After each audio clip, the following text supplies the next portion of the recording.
Subscribe to our YouTube channel and don't forget to press the bell icon to get all the latest updates. Over the last few weeks, doctors in Karnataka, particularly in Bengaluru and Manipal, have seen a slight increase in the number of cases of hearing loss after COVID.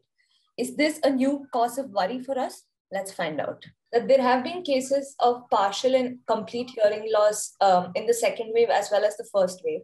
How much of a worry and a concern is this for you? So the incidence, if you see, the incidence earlier was around 5 to 50 per lakh population. As compared to Mucor, it is much less. The incidence, if you see, Mucor is every institution in Karnataka, we are having around 100 to 150 cases of Mucor right now. But the incidence of sudden hearing loss, sensorineural hearing loss related to COVID is much less. Doctor, does this affect people across age groups, including infants and children? No, it's mostly seen in a little elderly, about 45 years of age. Usually there are comorbidities also, like diabetes or other problems commonly in such individuals. And is this hearing loss something that can be fixed? When there is a 30 decibel hearing loss over 3 days time, within 3 days, patient loses 30 decibel of hearing.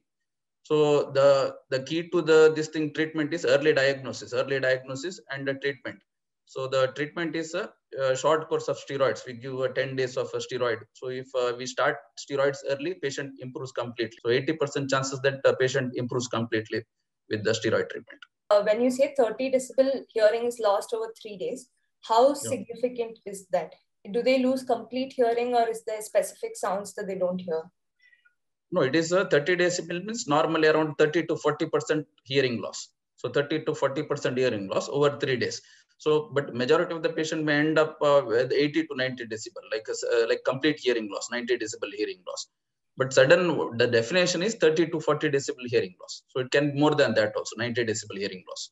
Is there anything people can do to avoid this, or any way they can prevent this from happening? This is a virus related. So basically the exact pathophysiology behind this is unknown. So patient may present within a few days, like when after COVID infection, when they have fever, patient may come with the hearing loss, or sometimes delayed presentation is there, like 3 to 4 weeks after COVID infection.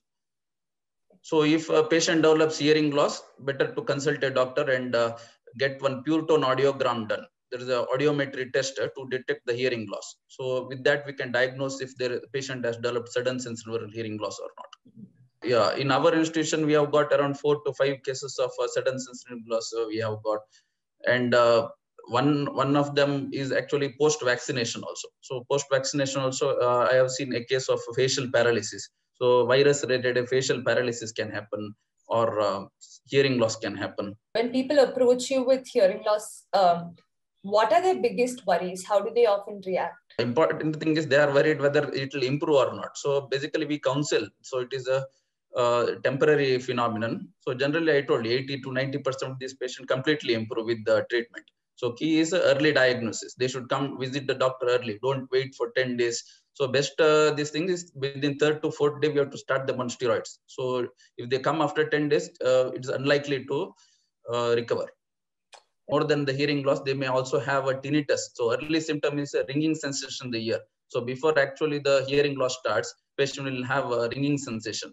So after that, they will develop hearing loss. Some other associated symptoms are vertigo and dizziness. Some patient may also come of vertigo and dizziness. Early diagnosis and a high chance of recovery increase hope among those facing hearing loss following COVID and related symptoms like vertigo and tetanus. This is Vaishnavi Suresh, and you're watching Mojo Stories. It's great to see you here. Thank you for watching our work. If you haven't subscribed yet, don't forget to click the bell icon and subscribe to Mojo Story and support independent, robust journalism.